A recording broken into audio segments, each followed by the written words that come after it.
Hi Leute, heute möchte ich mir mit euch mal wirklich die echten nackten Zahlen anschauen. Ihr seht hier den SolarFlow 2400 Pro von Sendur. Dieser ist bei mir seit März im Einsatz. Jetzt wollen wir einfach mal schauen, hat sich das System gerechnet? Hat es wirklich meine Stromkosten gedrückt? Und wenn ja, wie viel? Also schauen wir uns heute einfach mal die nackten Zahlen hier an. So, ihr seht hier das System hinter mir stehen. Ihr kennt es auch aus meinen vorherigen Videos. Ich muss da nicht mehr viel zu sagen. Ein wichtiger Zusatztipp: Das System kann natürlich auch Nulleinspeisung, ist schwarzstartfähig und kann natürlich auch autark genutzt werden. Das hatte ich euch ja auch in einem anderen Video erklärt, wie man zum Beispiel einphasig sein Hybridfahrzeug oder sein E-Auto damit laden kann. Aber genug davon. Schauen wir einfach mal in die nackten Zahlen rein, indem wir einfach mal in die App schauen. Ich blende sie einfach mal hier drüben ein. Ihr seht, das System läuft tadellos. Übrigens, über den kompletten Zeitraum hatte ich keinerlei Probleme oder Aussetzer mit diesem System. Wir sehen, 749 Watt kommen jetzt vom Dach. Ja, wir wissen es, das Wetter ist in den letzten Wochen schon einfach nur miserabel und auch heute wieder richtig schlecht. Nichtsdestotrotz optimiert die Anlage das so, dass wir doch noch 750 Watt jetzt aktuell vom Dach holen können.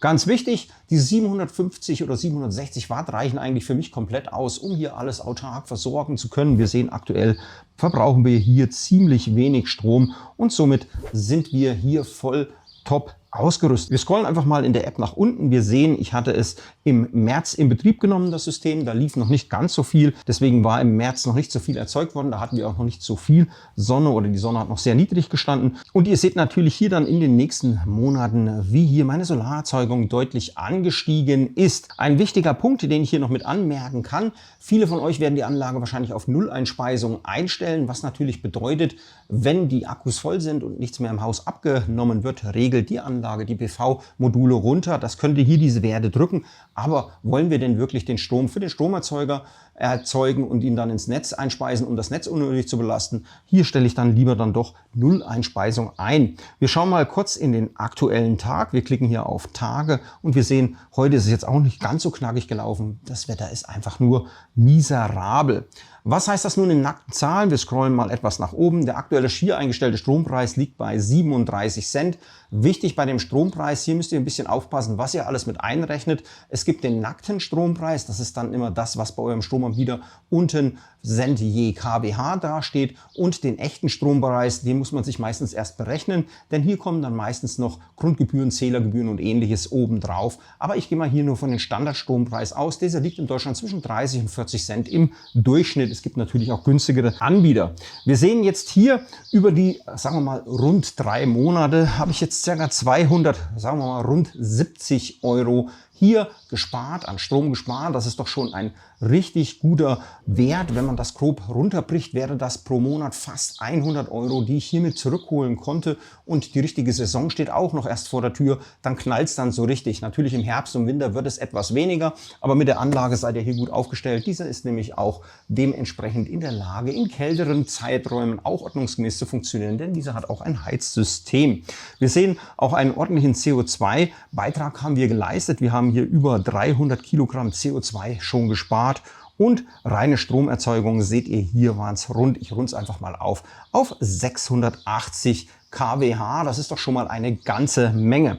Jetzt gibt es natürlich hier einen wichtigen Punkt zu beachten. Es gibt eigentlich 3 Modelle, wie wir hier arbeiten können. Ihr könnt ein ganz normales, stures Balkonkraftwerk nehmen, ohne Speicher.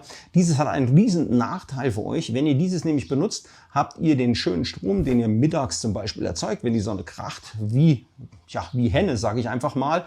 Und diesen Strom könnt ihr nicht nutzen, weil ihr nicht zu Hause seid und ihr nicht speichern könnt. Und es geht eigentlich bei den meisten einfach alles ins Netz flöten. Dann gibt es die einfachen Speichersysteme. Das ist zwar schon mal ein Anfang, aber hier wird dann meistens vom Speicher reguliert, wie der Strom abgegeben ist. Das heißt, tagsüber wird der Speicher geladen, nachtsüber gibt er eine feste Rate ab. Auch das ist eigentlich keine Endlösung. Die beste Lösung ist natürlich die smarte Lösung. Dieser Speicher in Verbindung mit einem Smart Meter und natürlich am besten mit der Zen KI, wie ich es hier auch laufen habe. Das optimiert das System wirklich optimal, sodass ihr wirklich keinen Cent mehr zusätzlich verschenkt und hier die maximale Performance rausholt und somit natürlich auch diese Traumwerte, die ich hier schon erzeugt habe, besonders preislich gesehen zurückholen könnt. Und dann an dieser Stelle gerade für die Tech-Nerds unter meinen Zuschauern: Hier habt ihr noch ein deutlich höheres Sparpotenzial, zum Beispiel mit dem Home-Assistenten. Denn dieses Gerät hier ist mit gängigen Smart Home-Systemen kompatibel wie dem Home-Assistent. Hier könnt ihr das System rein integrieren und noch mehr aus dem System rausholen. Was meine ich damit? Ganz einfach, ihr könnt weitere Smart Home-Geräte oder Schaltgeräte einbauen und könnt diese so programmieren, dass wenn hier eine gewisse Überproduktion, am besten mittags oder wenn generell die PV-Module brummen, euren Strom richtig gezielt an die Geräte weitergeben. Zum Beispiel dann einfach mal die Waschmaschine einschalten, die Spülmaschine einschalten oder ähnliches. Das hat nämlich einen sehr großen Vorteil für euch. Der Strom kommt nämlich direkt von den PV-Modulen und geht direkt in die Endverbraucher und muss gar nicht erst im Akku gespeichert werden. Das heißt, wir schonen unseren Akku, wir schonen unsere Technik hier, erhöhen die Lebensdauer und haben noch mehr aus dem ganzen System rausgeholt. Haha.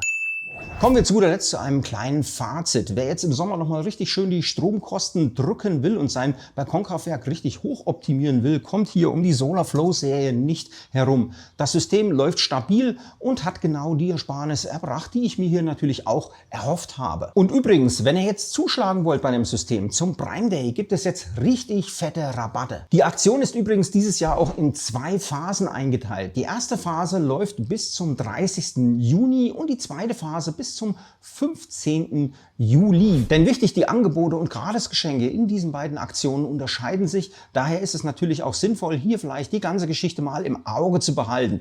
Wie gesagt, die Termine sowie natürlich auch die Bezugsquellen und eventuelle Gutscheincodes findet ihr wie immer unten in der Videobeschreibung. Also klickt doch einfach mal rein und schaut, welche Phase für euch am besten passt, denn dieses Jahr lohnt es sich wirklich. So, das war's dann auch im Großen und Ganzen zu diesem Video. Wenn ihr euch für die anderen Videos zu diesem System interessiert, die blende ich euch hier in der Endcard ein.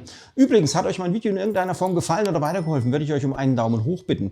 Und ihr könnt natürlich auch gerne meinen Kanal unterstützen, indem ihr einfach meinen Kanal abonniert oder schaut doch einfach auf meiner Homepage vorbei. Dort gibt es auch eine kleine Kaffeekasse. Dort könnt ihr meine Projekte und meinen Kanal natürlich auch aktiv unterstützen. Ich sage Tschüss, bis zum nächsten Mal. Euer Marc auf YouTube.